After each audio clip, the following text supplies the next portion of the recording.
बड़ी खबर उत्तर प्रदेश के जालौन से आ रही है, जहां जालौन में उत्तर प्रदेश उद्योग व्यापारी सम्मेलन में पहुंचे यूपी सरकार के आबकारी मंत्री और उद्योग व्यापार संगठन के प्रदेश अध्यक्ष नितिन अग्रवाल पहुंचे जालौन। आपको बता दें कि व्यापारियों और उद्यमियों में ग्लोबल इन्वेस्टर मीट की सफल बनाने और बुंदेलखंड में उद्योगों को और रोजगार को बढ़ावा देने की करी अपील। आपको बता दें कि व्यापारियों और उद्यमियों के लिए सबसे ज्यादा काम करने वाली योगी सरकार है।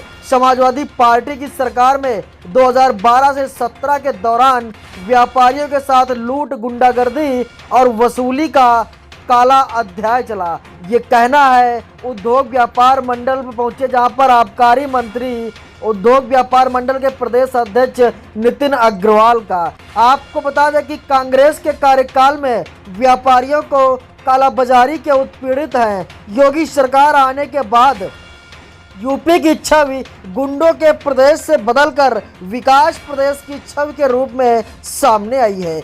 पहले आने का, उसके बाद हम लोग सवाल करेंगे। देखिए, व्यापारी सम्मेलन का आयोजन हुआ है और मैं प्रदेश के सभी 75 जनपदों में लोकसभा चुनाव से पहले व्यापारी सम्मेलन करूंगा। केवल मकसद एक ही है कि देश की आने वाली चुनाव में व्यापारी बंधुओं को एकजुट करके आदरणीय मोदी जी के नेतृत्व में तीसरी बार देश में भारतीय जनता पार्टी की सरकार बनानी है।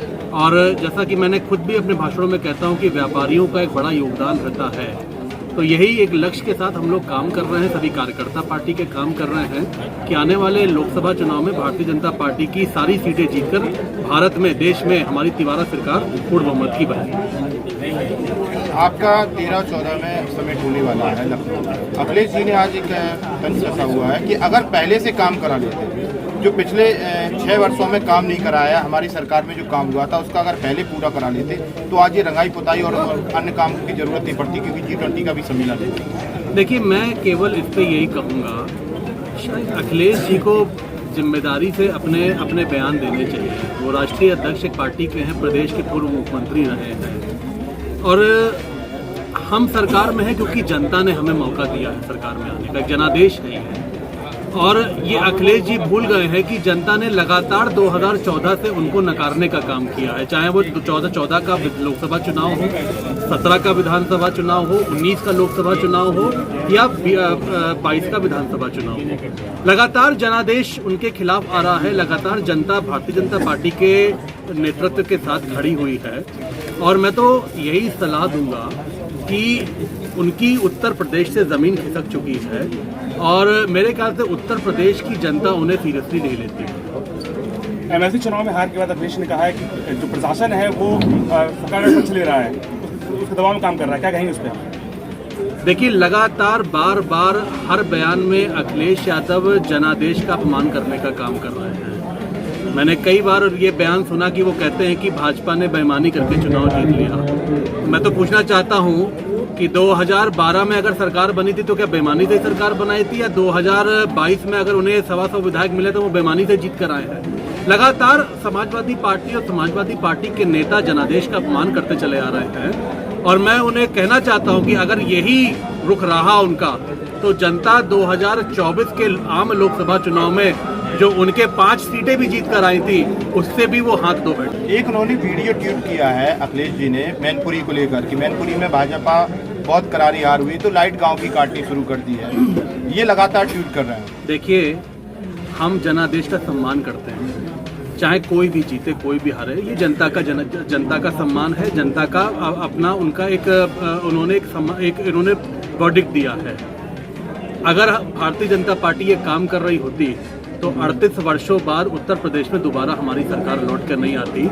हमारी नेतृत्व बिना भेदभाव के काम करती है और जिसको जो पात्र है उसको उसका लाभ पहुंचाने का काम करती है। जी, आखिरी सवाल है, स्वामी प्रसाद मौर्य को लेकर के लगातार संत जो है वो सड़कों पर हैं, इसमें कहीं ना कहीं अखिलेश यादव की चुप्पी साधना क्या कहाँ इंडिकेट करता है? देखिए, ऐसा है, हमारा नेतृत्व उस पर अपनी राय रख चुका है, अपना वर्जन दे चुका है। मैं उनके बारे में बहुत ज्यादा टिप्पणी नहीं करना चाहता हूँ।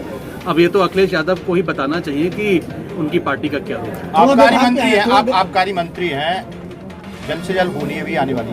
किस तरीके का अभियान चलाया जाएगा और राजस्व पर क्या नजर? देखिए, आबकारी विभाग एक राजस्व देने का बहुत महत्वपूर्ण विभाग है। हमने करीब 42,000 करोड़ के राजस्व प्राप्ति का एक लक्ष्य बनाया हुआ है और उसी लक्ष्य को पाने के लिए हमारी कार्य योजना भी बनी थी और उस पर हम लोग काम भी कर रहे हैं। लगातार प्रवर्तन की कार्रवाई हम लोग करते भी आए हैं। एक अभियान करीब 5-6 अभियान हम लोग ने साल में बनाए थे, 5 अभियान पूरे हो चुके हैं। 6ठा अभियान हम लोग बहुत जल्दी शुरू करने जा रहे हैं। हमारी कोशिश यही है कि उत्तर प्रदेश में एक तो कच्ची शराब, नकली शराब ना आने पाए और दूसरा जो राजस्व का लक्ष्य हमने बनाया है उस लक्ष्य को हम प्राप्त करें। इसी के लिए हम काम कर रहे हैं और मुझे पूरा विश्वास है कि जिस तरीके से विभाग आगे बढ़ रहा है, हम 42,000 करोड़ के लक्ष्य को पूरा करेंगे। आपको बता दें कि सपा जनादेश के अपमान का कार्य लगातार कर रही है। अगर यही हाल रहा तो 24 में, जी हाँ 2024 में बची हुई 5 सीटों को भी जाएगा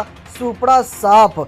जालौन के जिला मुख्यालय उरई में सिटी सेंटर मैरिज हॉल में आयोजित व्यापारी सम्मेलन में बतौर मुख्य अतिथि पहुंचे थे मंत्री नितिन अग्रवाल। IBP न्यूज के लिए उत्तर प्रदेश स्टेट हेड रामजी व्यास, जालौन उत्तर प्रदेश।